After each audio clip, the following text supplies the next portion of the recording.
Assalamualaikum warahmatullahi wabarakatuh. Banyak sedikitnya ilmu itu sebuah amanat, jadi harus disebarkan. Dawuh oleh Mbah Kyai Haji Marzuki Dahlan.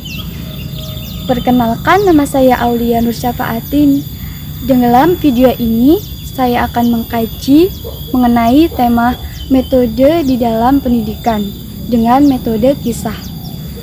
Dalam dunia pendidikan dibutuhkan suatu strategi yang baik, dan dalam strategi yang baik dibutuhkan sebuah metode.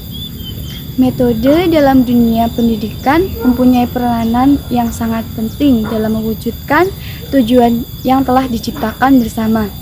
Dan metode adalah sarana dalam menyajikan pelajaran sehingga siswa dapat memahami bahan-bahan pelajaran. Bagaimanakah pendidik menciptakan metode yang tepat untuk peserta didiknya? Yaitu dengan memilih metodenya, kemudian menentukan serta menerapkannya kepada peserta didik. Dan tak lupa pula, pendidik juga harus mengefektifkan metode tersebut agar bisa diikuti oleh peserta didik. Seperti halnya pendidik bisa menggunakan metode kisah dalam pengajarannya. Apa sih metode kisah itu?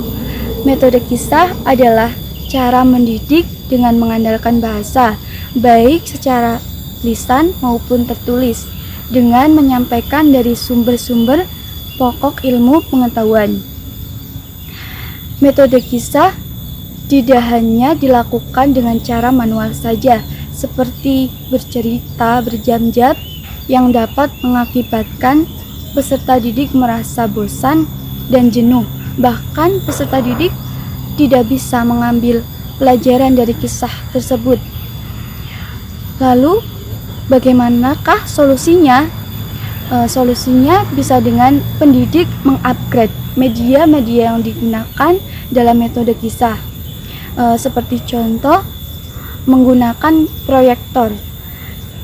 Dalam proyektor tersebut, pendidik bisa memutarkan film-film yang mengandung nilai-nilai yang dapat disampaikan kepada peserta didik.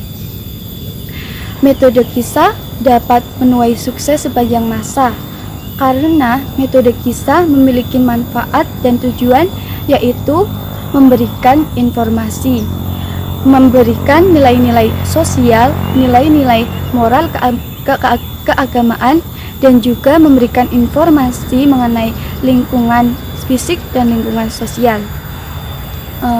Dalil dari metode kisah yaitu dalam Al-Quran surat Al-A'raf ayat 176 yang artinya yaitu, dan sekiranya kami menghendaki, niscaya kami tinggikan derajatnya dengan ayat-ayat itu. Tetapi dia cenderung kepada dunia dan mengikuti keinginannya yang rendah. Maka perumpamaannya seperti anjing. Jika kamu menghalaunya, dijulurkan lidahnya.